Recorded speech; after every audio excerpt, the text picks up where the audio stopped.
안녕하세요. 찢어질 듯한 가난에서 벗어난 적이 없었던 50대 짠돌이 아줌마입니다. 그렇다고 해서 제가 일을 안 하고 논다거나 게으른 성격은 절대 아니에요. 그냥 평범한 가정 집에서 태어난 저는 초등학교 졸업과 동시에 어머니와 함께 동생을 등에 업고 어머니와 같이 새벽 시장에 나가서 야채를 팔곤 했습니다. 아버지는 새벽에 바다로 나가셔서 생선을 잡아오시고 그 돈으로 생계를 유지했죠. 저는 그렇게 가능하다고 생각하지 않았지만 부모님은 항상 돈 때문에 싸우셨고 혹여나 부모님이 싸우시는 이야기를 듣고 동생이 설마 부정적인 생각을 하진 않을까? 라는 생각으로 동생의 길을 막아주는 그러한 삶을 살아왔습니다. 아버지는 항상 술만 드시며 시비가 붙으셨고 어머니는 그로 인해 경찰서를 밥 먹듯이 들락날락거리는 신세를 졌죠. 그렇게 몇 년을 지내다가 아버지는 간암으로 돌아가시게 되었고 2년 뒤 어머니는 우울증으로 자신의 목숨을 끊으셨습니다. 그렇게 동생과 저 둘만 남게 되었을 때는 정말 세상에 우리 가족을 버린 느낌이었어요. 어머니가 돌아가셨을 때 제 나이가 20대 초반이었고 동생은 고등학생이었습니다. 어머니와 아버지가 돌아가셨다는 소식을 듣고 저와 동생을 자신의 자식처럼 여겨주시던 치킨집 사장님이 아직도 기억에 남습니다. 나이대도 어머니보다는 어리셔서 그냥 삼촌이라고 불렀고 아침과 점심 그리고 저녁까지 든든하게 잘 챙겨주셨어요. 굳이 동생과 나를 챙겨주실 이유가 뭐가 있나? 충분히 생각했지만 삼촌이 그냥 착한 것 외에는 그 어떠한 이유도 생각할 수가 없었습니다. 그렇게 삼촌과 동생 그리고 저는 이 세상에 남은 사람이 제 사람이라고 해도 믿을 정도로 그 누구에게도 방해받지 않고 행복한 삶을 살았습니다. 그렇게 몇 년이 흐르면서 삼촌과의 인연은 더욱 깊어졌고 힘든 시절 동생과 저를 보살펴 주신 게 너무 고마워서 삼촌의 치킨집에서 은혜를 갚고자 열심히 일을 했어요. 하루 이틀 정도 지나다 보니 어느덧 30대가 되었더라고요. 그러다 어느 날 제 휴대폰으로 갑자기 전화가 와서 받아보니 굵직한 목소리의 남자가 여기 경찰서인데요. 경찰서로 좀 와주세요. 라는 말을 했고 대답도 못한 채 삼촌에게 경찰서 갔다 온다는 말만 남기고 일하던 복장 그대로 경찰서로 향했습니다. 경찰서에 가니 동생이 있더라고요. 어렸을 땐 싸움을 한 번도 하지 않던 동생이 얼굴이 몰라보게 부어있었습니다. 야, 너 대체 누구랑 이렇게 싸운 거냐? 동생이 아무 말도 안 하고 고개를 떨구며 한숨만 내쉬더군요. 아니 대체 무슨 일이냐고 말을 해야 할 거 아니야. 동생이 아무 말도 하지 않자 앞에 계시던 경찰관 한 분께서 제 동생이 도둑질을 했다는 말씀을 하시더군요. 저는 나와 같이 몇십 년을 살아온 동생이 맞는 건가 싶을 정도의 의문이 들었습니다. 어떻게 해야 할지 앞길이 막막했죠. 무슨 도둑질을 했냐 했더니 아침에 일어나서 한 아파트 건물로 들어가서 현금을 가져갔다고 하더라고요. 정말 경찰의 이야기를 듣고 몇 달은 밤에 불면증에 시달렸습니다.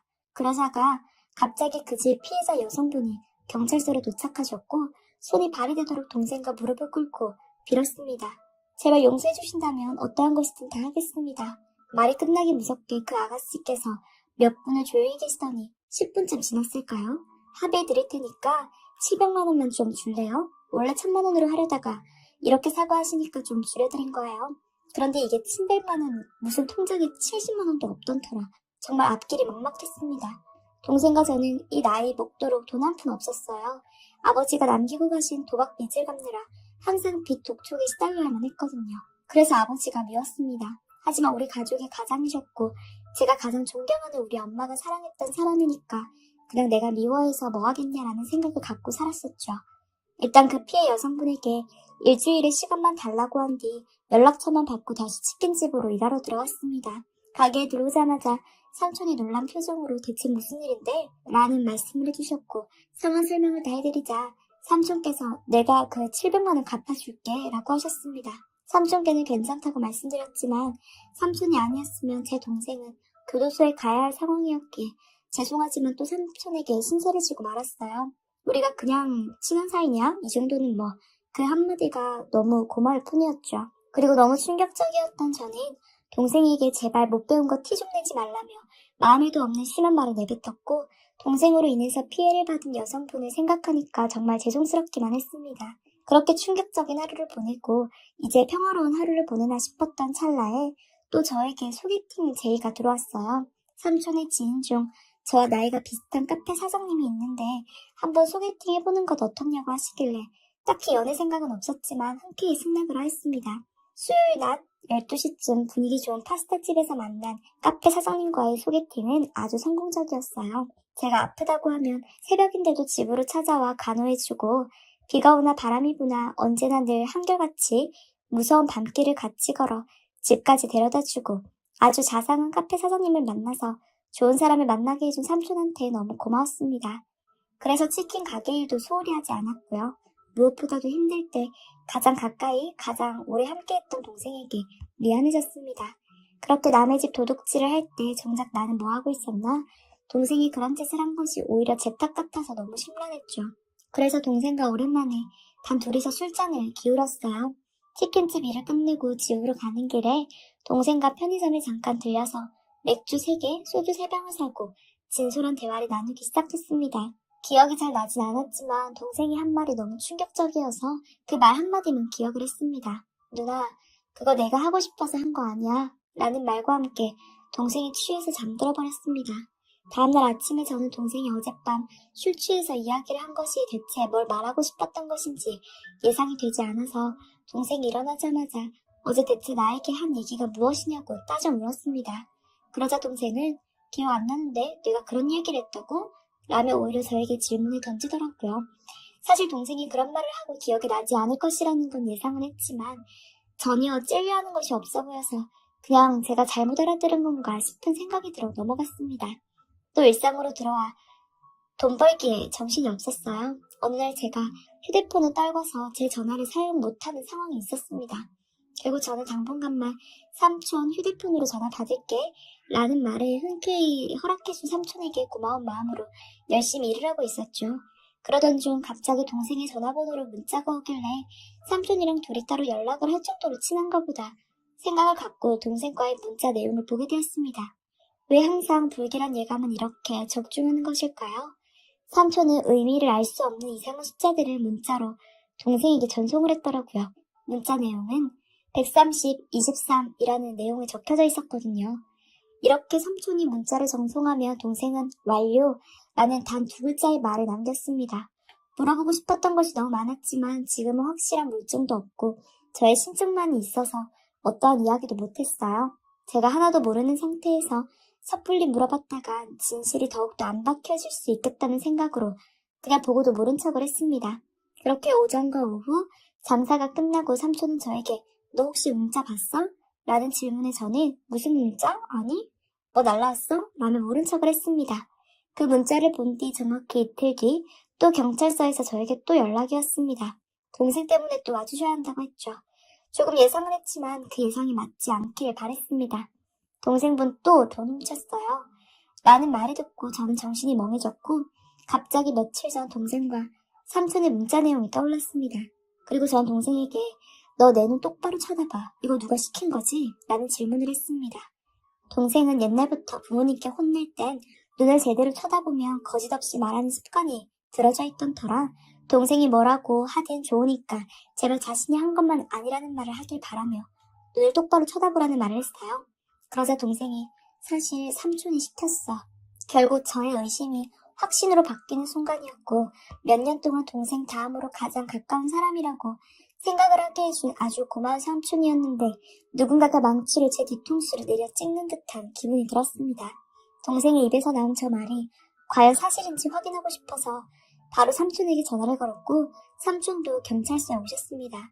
그러더니 제 동생의 얼굴을 보자마자 욕을 하더군요. 한 번도 본 적 없던 삼촌의 난폭한 모습을 보았습니다. 경찰의 질문에 내가 안 시켰다는 이야기를 반복하던 삼촌이 결국 진실을 말했습니다. 알고 보니 삼촌이 동생에게 보낸 그 문자의 번호는 번지였고 삼촌의 이야기를 들어보니 잘못된 관념을 갖고 살아와 결국 지금의 범죄를 저지르게 된 것입니다. 동생은 그저 삼촌이 시키면 용돈을 준다는 이유로 그 돈 때문에 이러한 범죄를 저질렀던 것이죠. 결국 초범이 아니고 재범의 우려가 있다는 이유로 동생은 징역 6개월, 삼촌은 징역 2년형에 교도소에서 수감을 하게 되었습니다. 동생에게 그런 심부름을 시킨 삼촌에게도 너무 배신감이 들었지만 돈 때문이라는 이유로 동생이 이러한 범죄를 저질렀다는 것이 더욱더 배신감이 들더라고요. 놀란 가슴을 가라앉히고 삼촌이 없는 치킨집을 운영했습니다. 혼자서는 역부족이었지만 제 옆에서 항상 자상하고 유머있는 카페 사장님인 자신의 카페는 알바생에 맡겨둔 채로 제가 있는 치킨집으로 와서 일을 도와주기도 했죠. 그렇게 6개월 후 동생이 돌아왔을 때 저에게 미안하다며 다시는 그럴 일 없다고 용서를 구했고 저는 믿어주기로 했습니다. 열심히 치킨집을 셋이서 운영하다 보니 어느덧 1년 6개월이라는 시간이 더 지나 삼촌이 제 눈앞에 나타났을 때 지금까지 쭉 봐왔던 삼촌의 모습과는 전혀 다른 모습이었습니다. 살도 10kg이나 빠진 상태로 출소를 하셔서는 저에게 실망을 주어서 미안하다는 진심 어린 사과를 하셨죠. 삼촌은 저와 동생이 힘들 때 도와준 사람이니까 내가 자존심 부려봤자 뭔 소용이 있나 싶어 그냥 삼촌을 다시 믿고 따르기로 했습니다. 그렇게 카페 사장님과 삼촌, 그리고 동생과 저는 정말 가족보다 더 가까운 사이로 지내던 중 동생은 평범한 회사원을 만나 좋은 가정을 꾸렸고 저도 카페 사장님과 3년 정도 연애를 이어오다가 서로 나이도 있다 보니 얼른 결혼하자는 이야기가 나오게 되었습니다. 그래서 선선한 바람이 불고 꽃향기가 가득한 봄에 모두의 축복을 받으며 결혼식을 올렸고 법적으로도 부부가 되었습니다. 카페 사장님이 남편이 되었을 때 모두 행복했지만 카페 일보다는 삼촌이 운영하시는 치킨집의 일을 도맡아 열심히 도와드렸습니다. 그러다 어느 날 삼촌이 갑자기 저에게 오늘은 나오지 말고도 남편이랑 열심히 놀아 라는 말씀을 하셨고 웬일인지 하며 무슨 일 있나 싶었지만 한편으로는 오랜만에 휴식이라서 남편과 데이트를 하러 밖으로 나갔습니다. 뭐 다들 아시다시피 남편과의 데이트는 별거 없었습니다. 그냥 밥 한 끼 먹고 차 한 잔 마시고 집에 들어오는 길에 시장에 잠깐 들러서 저녁에 뭐 먹을지 함께 고민하며 장을 보려고 그랬는데 남편이 갑자기 배 아프니까 나 먼저 집에 가 있을게. 당신 장 보고 조심히 들어와 라는 말을 남기고 집으로 들어간 남편이었습니다. 저는 혼자서 30분 정도 장을 보고 집으로 가는 길에 버스 대신 소화 좀 시킬 겸 걸어서 집으로 향했어요. 그런데 저희 집 가기 전에 학원 상가가 여러 있습니다. 그냥 평소처럼 항상 가던 길이었지만 그날 갑자기 제 바로 눈앞에서 화분이 떨어지더라고요. 너무 놀라서 바로 위를 쳐다봤지만 누군가 던진 듯한 느낌이 확 들었습니다. 진짜 깨진 화분의 조각을 보면서 만약에 내가 저것을 맞았더라면 이 세상 사람이 아닐 수도 있겠구나 라는 생각이 확 들었고 저는 손 다리가 떨리는 상태로 집으로 황급히 머리를 가방으로 보호하며 뛰어갔습니다. 그런데 집에 먼저 도착해 있어야 되는 남편이 집에 없더라고요. 한 10분쯤 흘렀을 무렵에 남편이 들어왔습니다. 여보 어디 갔다 왔어? 라는 말을 하자 남편은 집으로 가는 길에 진짜 도저히 안 될 것 같아서 은행 화장실 쓰고 집으로 바로 들어왔지. 이때 왜 저는 남편을 의심하지 않았을까요? 아직도 후회가 됩니다. 그때 저는 당시 가장 의지하는 것이 남편이었다 보니 남편에게 집에 돌아오는 길에 이러한 일이 있었다며 상황 설명을 다 해주었는데 남편이 매우 화를 냈습니다. 세상에 정신 나간 것들 많으니까 조심해 라고 말하던 남편이 그때는 정말 너무 고마웠고 이 사람이랑 결혼을 잘했다는 생각이 들었죠. 그러한 일이 있고 일주일 채도 안 되어서 하루는 저에게 이런 일이 생겼습니다. 그날은 제가 오래전부터 친하게 지내던 고등학교 동창 친구들을 만나서 카페에 앉아서 대화를 나누던 중에 친구가 화장실을 다녀오겠다는 말과 함께 혼자가 되어버리자 갑자기 누군가에게 문자가 오더라고요. 오늘 귀걸이했네. 이젠 옆에서 누군가가 쳐다보기까지 하는 소름 끼치는 상황이 생겼습니다. 진짜 이러다가 누군가의 손에 죽을 것 같고 너무 무섭더라고요. 화장실에서 바로 나온 친구에게 오늘 컨디션이 안 좋아서 집에 먼저 좀 들어가 있게 미안해 라는 말을 남기고 누군가에게 쫓기듯이 집으로 들어왔습니다. 그리고 이번에 일주일 정도 지났을 때였나? 남편이 이제 걸어다니는 것이 힘들지 않냐며 자전거 사줄까? 라는 말을 저에게 하였고 저는 자동차 면허증은 없지만 바람을 느끼는 것을 굉장히 좋아했기 때문에 남편의 말이 끝나기 무섭게 바로 사달라는 말을 하였습니다. 버스비도 절약하고 그냥 걸어다니기엔 심심하니까 아주 좋은 타이밍이라고 생각했거든요.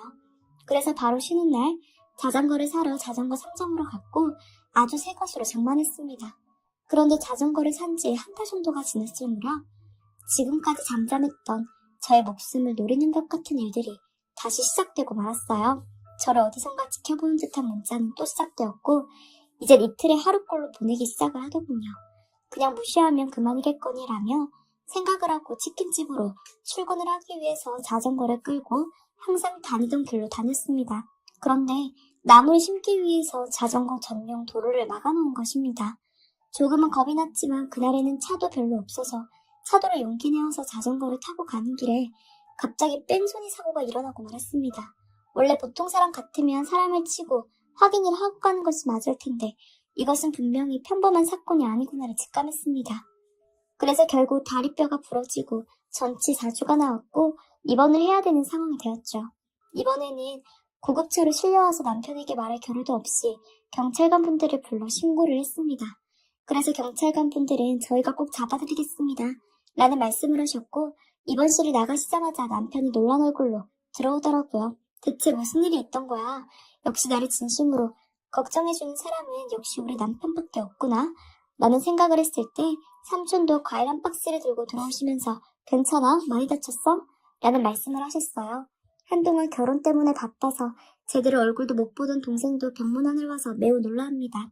그래서 저는 얼른 집에 가서 와이프나 놀아줘 라는 말을 하자 동생이 범인 누군지 잡으면 내가 진짜 가만 안 둬? 라는 말을 하였고 동생의 그 말이 얼마나 든든했던지 너무 고마울 따름이었습니다. 그렇게 치료와 검사를 받고 남편의 병간호를 받으며 2주 정도의 시간이 흘렀을 때 경찰관 분이 입원실을 재방문해 주셨습니다. 범인 잡혔습니다. 이야기를 들어보니 다행히 사고 난 지점 앞에 빵집이 있었는데 그 빵집 CCTV가 사고 지점을 찍고 있었다고 하더군요.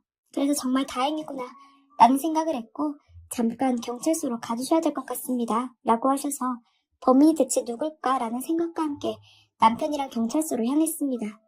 그런데 이미 경찰서에는 삼촌이 와 계셨습니다. 삼촌이 벌써 범인 때려잡으려고 일찍 도착한 거야? 그랬더니 삼촌은 아무런 말씀도 하지 않으셨죠. 갑자기 형사 한 분께서 일어나셔서 제 남편에게 당신도 앉으세요 라는 말씀을 하셨습니다. 대체 이게 어떻게 된 상황인지 알 길이 없었어요. 그래서 형사님께 물어봤죠. 제 남편이랑 삼촌이 뭐 잘못했나요? 라는 말을 건네자 형사님께서는 이 두 분이 범인이라고요 라고 하셨습니다. 정말 그때의 기분은 어떠한 말로도 표현할 수가 없어요. 어떻게 된 상황인지 이야기를 들어보니 정말 충격적이었습니다. 애초부터 남편은 저의 보험금을 노리고 저와 같이 결혼을 한 것이며 제가 죽으면 남편과 그 돈을 분배하려고 했던 것입니다. 삼촌은 그래서 저에게 그 사람을 소개시켜준 것이었죠. 결국 뺑소니의 범인도 이상한 문자를 보낸 것도 화분을 떨고 나를 다치게 만들려고 그랬던 사람 모두 삼촌과 남편이 꾸민 짓이었습니다. 알고 보니 삼촌과 남편은 서로 아빠가 다른 형제였고 서로상으로는 남남으로 되어 있던 것이었습니다. 진짜 드라마에서만 일어날 것 같은 일이 저에게 일어나자 이제 앞으로 어떻게 살아가야 되나 싶더라고요. 남편은 돈 때문에 일부러 결혼을 했지만 저를 죽이고 싶지 않아서 화분을 일부러 일찍 떨군 거라고 말을 합니다. 오히려 이 말에 고맙다고 반응을 해야 하는 건지 이걸 변명이라고 하는 것인지 정말 알다가도 모르겠더군요.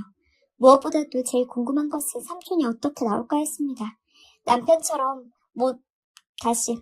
남편처럼 변명조차 안 하시고 아무런 말도 하지 않으시면서 저에게 계속 미안해 라는 말만 하시던 삼촌이 정말 있던 정 없던 정 다 떨어지더라고요. 사람의 외로움을 이용하고 돈을 이용해서 사람들의 마음을 갖고 놀고 사람의 생명까지 앗아가려고 했던 삼촌이 정말 더 이상 보고 싶지도 않았습니다. 물론 그래서 저는 남편과 지금 이혼한 상태이고 그 동네를 떠나 새로운 곳으로 이사를 왔어요. 동생과는 아직도 사이좋게 지내고 있고 삼촌과 남편의 이야기를 듣고서는 대성통곡을 하더군요.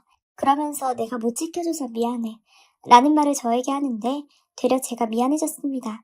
하지만 저에게 제일 미안해야 될 사람은 삼촌입니다. 역시 사람은 고쳐 쓰는 것이 아닙니다. 남이 고쳐 쓴 것을 제가 가져다가 쓰는 것이죠.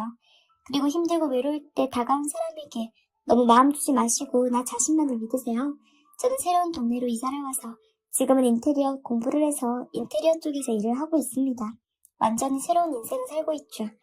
여러분들도 힘든 일이 있을 때 누구에게 기대려고 하지 말고 나 혼자 일어서는 방법을 연구하고 연습해보세요. 저희 긴 글 읽어주셔서 감사합니다.